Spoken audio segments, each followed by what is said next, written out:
Paris ઓલિમ્પિકમાં 50 kilo મહિલા બોક્સિંગમાં એક બાદ એક વર્લ્ડ ચેમ્પિયનને હરાવ્યા બાદ વિનેશ ફોગાટને યોગ્ય જાહેર કરાતા દેશને આંચકો લાગ્યો છે।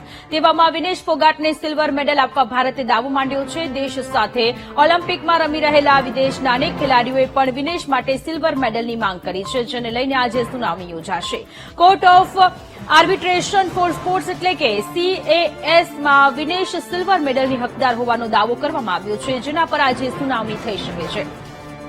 આ વિનેશ ફોગાટ અંગે સુનાવણી આજે બપોરે ભારતીય સમય અનુસાર 1:30 વાગે શરૂ થશે। વિનેશ ફોગાટની સુનાવણી માટે ભારતે ભારતીય વકીલની નિયુક્તિ માટે સમય માંગ્યો છે। વિનેશ ફોગાટની સુનાવણી પૂર્વ સોલિસિટર જનરલ હરીશ સાલ્વે પક્ષ રાખશે।